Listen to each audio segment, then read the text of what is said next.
Hi ladies of PWH, it's Katie Snap and we just concluded our negotiation webinar.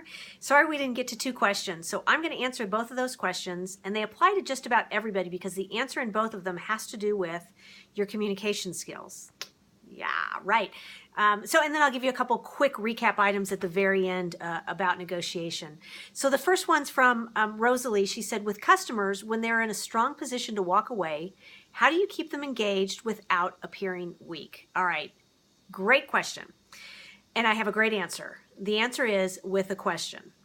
All right, listen to this. Let's say that you're face-to-face with them, you're reading in their body language, that it's not going well, or they're getting a little, impatient and they're ready to walk away. So you might say something like this.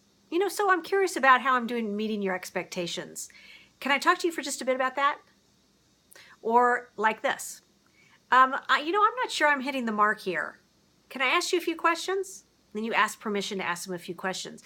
So you notice on both of those, there's a couple of techniques that you've used there. One of them is a statement followed by a question. Statement followed by a question always works real well because a statement puts something out there and then the question engages the other person. So it gives them a chance to say, here's what I'm going to talk about. Where are you on it? The other thing that is common in both of those, it's a great communication skill, is using empathy and your own vulnerability. So you're reflecting back to them what you see in them. It looks like this isn't hitting the mark with you, or I'm feeling like we're not quite at the home run here. And that lets them know that you're reading them, and then they're more likely to stay engaged with you. So that's my answer to the first one. And then the second question was as follows. How do you negotiate effectively with customers when in a micromanaged climate? Okay, so I'm assuming that micromanaged means somebody hovering over you or undermining your moves. And I'm assuming you're talking about the micromanaged client being or climate being on your end. So that is a tough one. And that one speaks more to the relationship that's going on between you and the person that's micromanaging, right?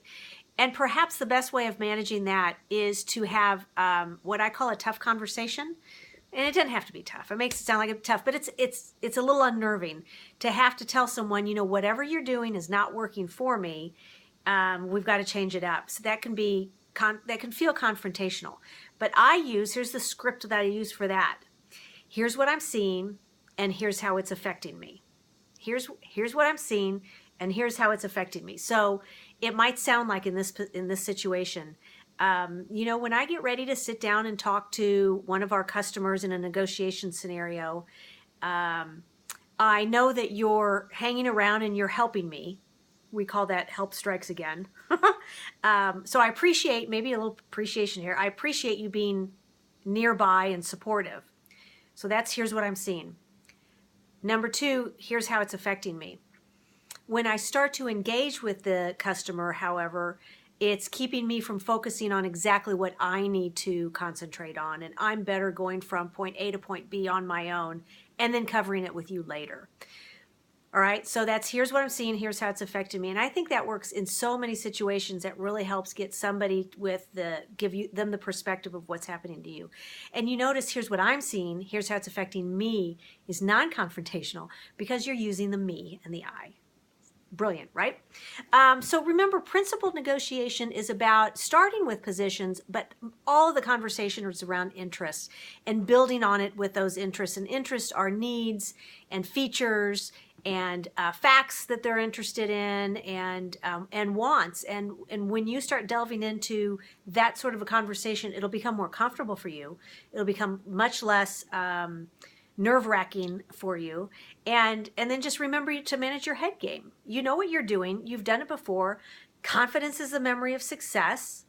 Go forth and do it and show them what you've got, okay? It's not about you. It's about the issue, right? Okay, here for you. Let me know if you need anything. Katie@skirtstrategies.com.